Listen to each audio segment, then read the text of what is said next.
What's up everyone, this is Sam from 64 Wheels, back more diecast, and it is once again Throwback Thursday, so we have another awesome retro review today. This one's a little bit unique. I wanted to do something a little different, and you may have never seen this truck before or this line at all. So this is a 1995 release Matchbox Collectibles Peterbilt semi-truck. They were not sold in stores. This was only available through the mail through Matchbox Collectibles back in the day. And I wanted to show you the difference between a Matchbox Collectible now or back then compared to now, because unfortunately Matchbox, if you're a Matchbox collector, the collectible line through Mattel, creations.mattel.com, the same place that RLC castings are sold through, those cars have been extremely disappointing in my opinion. I have bought a few. I think I did a review of the Jurassic Park Explorer. The other ones, I think I've gotten two since then, like an ambulance and maybe something else. The paint is horrible. Just the presentation is not good. The boxes they come in, the displays are cool, but the models themselves are nowhere near the $35 it takes to buy them. So instead of spending $35 on one of these newer castings that is nowhere near worth that price, I've decided to invest in an older casting that I like, that brings some uniqueness to my collection. It's not something everyone has, and it gives us a cool look at looking at a line that you may have never seen before. So I'm excited about this one. So this is the original mailing box from March 27th of 1996. So this is a pre-Mattel Matchbox product. So Matchbox was owned for the same company for a long time. And then I can't remember when, but Tyco, the same company that made RC cars and stuff throughout the 90s, huge name in the 90s, slot cars, you name it, they had ownership of Mattel, and that was during this period. Hot Wheels or Mattel bought Matchbox in 1997, so this was 2 years prior. So this is technically a 1995 model. This was not available in stores. The only place you could get this was to do a mail away in 1996 to the Matchbox Collectibles, and then you would fill out the paperwork, obviously, send it in, and then they would send it back. It was very similar to the Franklin Mint, the Danbury Mint back in the day, where you'd see in a car magazine or National Geographic or something, they would have these special models you would send away, and then they would send you the car. So this is a really cool look at this. So I taped over the person's address. I'm sure they're not living anymore. The name from the box sounded like 100 years old in 1995. So I really doubt the person is alive anymore. But it's pretty cool to see this old Matchbox Collectibles, literally a little printer label from Portland, Oregon P.O. box. So let's go ahead and check this thing out. I mean, they literally just sent this box. They put it in a box. It has a $30 price tag. I don't remember what I paid for it. Probably at least that. I got this on eBay, but these are cool. So let's go ahead and look at this. So we have this Matchbox Collectibles. Look at that. Matchbox Toys, 1995. This model is not a toy and is not designed for children. So they're very specific about that. This is an adult collectible. And if you collect cars during that time or have bought any of the cars around here, around this era, a lot of them will say it'll be like a Johnny Lightning, one of the higher end Hot Wheels, 100% Hot Wheels. These Matchbox, they say they are not for kids. It's an adult collectible because they have small pieces, they're heavy, they're expensive. So this wasn't meant to buy your kids, especially because this one's actually alcohol themed. So here is the certificate of authenticity, which Mattel just started giving out with some of their collab brands like the Arsham cars.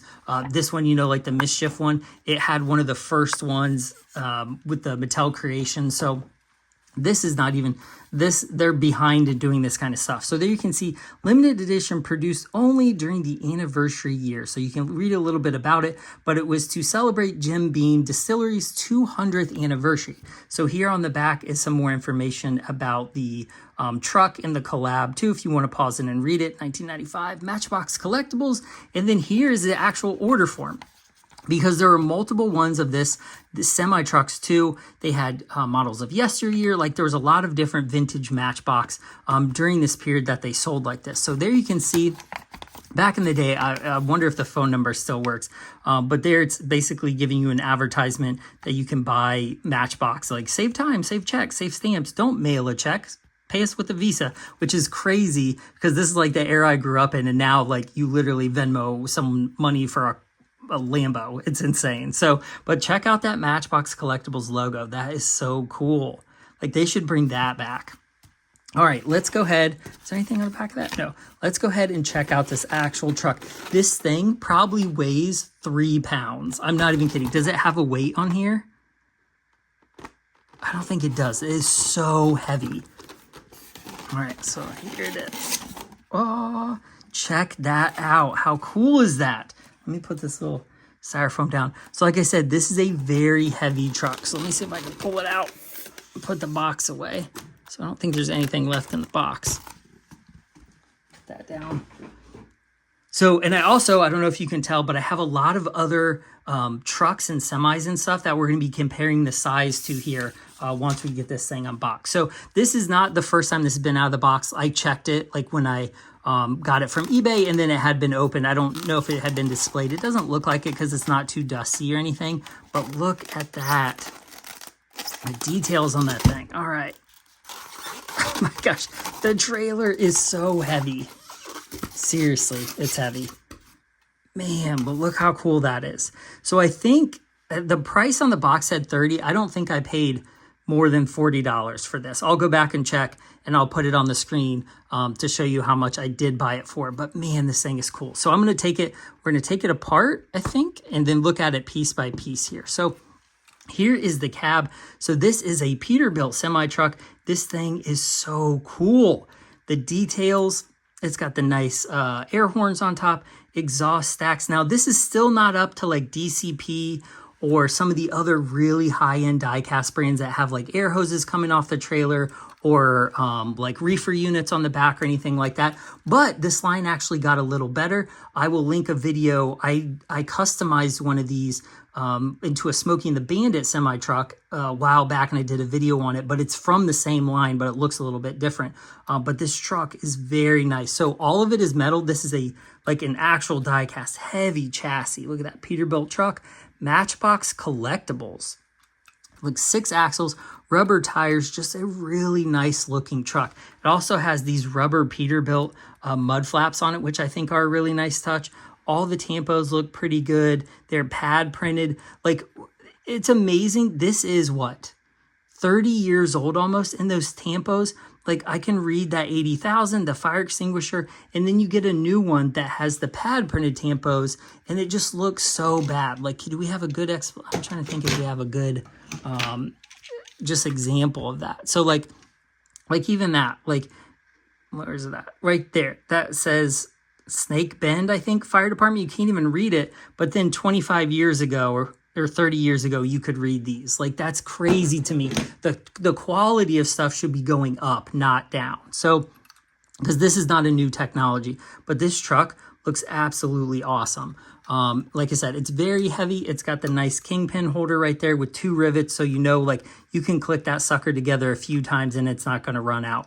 It would have been nice to have some more details on the back of the sleeper cab. But this was like one of the first releases, if I remember right, and they only got more detailed as they went up. But man, that is such a cool truck, and it rolls really nicely too. So we'll go ahead and put that back here. And then here is the trailer. So all together, that huge red, white, and blue paint job with the Jim Beam on it. Look at that. They're only 200 watts. 200 years of American history. Beam formula. Again, tampos are very nice. It's clean. It's got some like dust on it and styrofoam and stuff. But this thing is extremely heavy. I'm not kidding. Like, this is I would say this is probably 2 or 3 pounds at least. Full metal, as you can see here. It says Matchbox Collectibles, something made in China. Full metal kingpin. Like, the only plastic part on this, I think, is the axle bottom right here. Really nice. Just an awesome trailer. Like, look at the doors. Truck makes wide turns. It's got more mud flaps on it. Just like the quality. Like, if you could go to even just like Mattel Creations and buy this same truck today, I would absolutely buy one of these. If you could buy these in retail, oh my gosh, game over. My bank account would be empty. But this thing is so cool. Like, they have the door lock rods, the hinges, the Jim Beam, even painted over that. It looks good. So let's go ahead and see if we can open these. I don't know if I've ever opened this. I don't know if anything's inside. But there you can see that whole thing is raw metal. I mean, it is it's probably one of the, it has to be the heaviest die cast I own. It is just spectacularly heavy.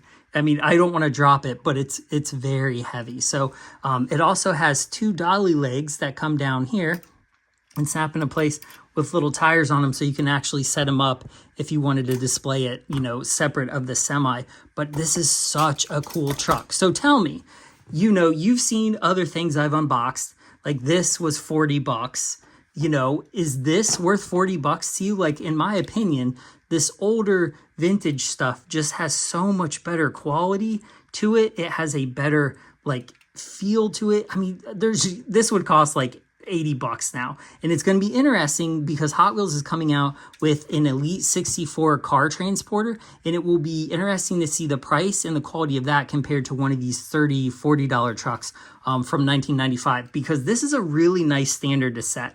30 years old, good quality, solid materials, everything still looks good. Really nice truck. So let's go ahead and put those legs back down. Go ahead and snap that back into place. Let's see how it goes. Just like that, and boom, you have a fully functional Jim Beam collector semi-truck. Look at that. That thing is so cool. So I'll try to step it back here and show you how big it is. So we'll go through a few different ones. So here is a Matchbox working rig.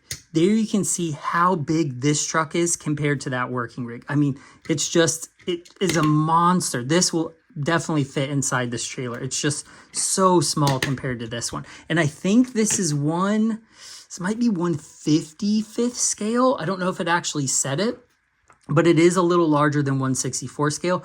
But the cool thing about this is it actually fits 164 scale cars inside of it. So like my Smokey and the Bandit truck, you could actually fit the Trans Am on the inside. Like, to me, that's more valuable play wise and display wise than actually being 164 scale, because if I can't interact other cars with it and it just sits there, it doesn't, like, to me, I'm like, well, it could just be this truck. It doesn't matter what scale it is. So I like that cars can interact with this size wise too. So here is another vintage one.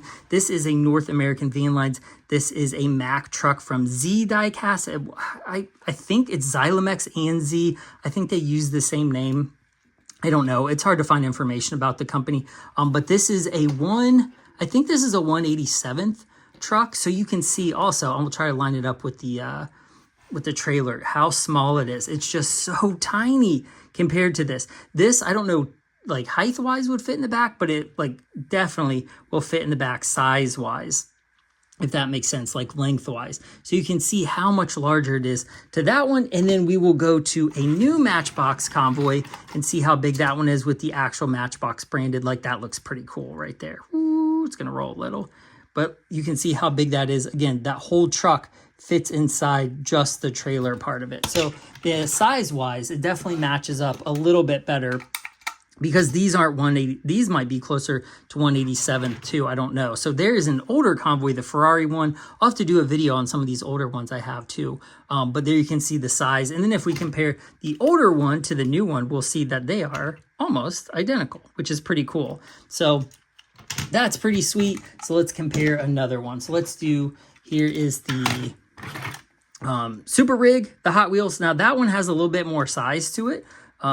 It's basically the size of the trailer. So when we kind of compare the actual cabs here, you can see how much more smaller it is though. So there's that one. And then we will do one of the, what is this, straight freightin', to show you how long the straight freightin' is too. So it is just a touch longer than that semi right there. So that is how long the straight freightin' is. It is huge. This is an absolute monster of a casting, worth the $8 all day long. It is, I mean, it's so big. So that's really the only one we've been able to line up. And then a couple weeks ago, we did the unboxing of the Greenlight Mack snowplow truck. So you can see this is true 164 scale. So when we compare it, it's pretty close. It's not exact because this isn't 164 scale, but you can see how well these two cars interact with each other on like a diorama or a city or anything like that. Like, they're very close. So to me, even if they're not both exact 164, they work together so well that it makes it worth it. So here's another one. I don't buy a ton of these, but I bought this a few years ago, an M2 hauler. You can kind of see there. That one's probably, it's probably in between 164 and 187th. I don't know what it is. But here is that other Hot Wheel that we opened. This is like an early Super Rigs. And there you can see even that one's a little bit longer. So comparison wise, we have so much to compare these to. You'll see that just like the size, the weight, the quality, the overall value of these, it's really hard to beat this, in my opinion, in today's collector market, because these are just cool trucks. If you don't want alcohol, that's fine. There are Shell, there is Harley Davidson, there's a lot of other brands. There's some that just have the cab. You don't even have to buy the trailer. There's one that's so cool. It is a flatbed with 2 cabs on it because they're transporting the cabs. I am going to get that one, and I will absolutely do a video on it because it is one of the coolest trucks I've ever seen. Very pumped for that one. So don't forget to hit that alert, subscribe bell or whatever, so you don't miss that one when I post it, because I'm going to do that one sometime soon. As soon as I can find a good one on eBay, I'm going to buy it. But man, what do you think? Do you like this casting? Would you pay the $30 or $40 for it? Do you think it was worth it? Do you think would you buy this over a modern Matchbox Collectors? Would you buy this over an RLC car? Tell me your thoughts about this. What would you do? Is this something you would buy for your collection? Or would you stick to some of the, like this, I bought this for $5. That looks awesome. Would you rather buy 6 of those instead of that? Let me know. Let me know your thoughts on this. Or are you a Super Rigs fan, a Greenlight, M2, Matchbox? Let me know what your collection is, what kind of trucks you like collecting, because obviously I like collecting them all. So, well, this has been the 1995 Matchbox Collectibles Jim Beam Peterbilt semi. I hoped you liked that one. I know it wasn't a playset, but it was a very unique, just absolutely killer Matchbox. I wish Matchbox would get back to doing stuff like this for their collectibles. It would just be so rad. I really like, if anyone from Matchbox is watching, get one of these big boys back up there on that website, and let's get this done, because I would buy this. Like if this says Matchbox across it, oh my gosh, I'd buy 10 of them for real. So, well, I really appreciate you watching. Like I said, let me know what you think of this truck in the comments. If you have any of these too, and I will also link the Smokey and the Bandit Snowman's truck that I made, if I haven't already, down in the comments, and you can check that one out because it's pretty killer too. That one's customized, but I bought this exact same trailer and customized it, but it's a different cap. So I really appreciate you watching, and I will see you guys in the next one. Bye.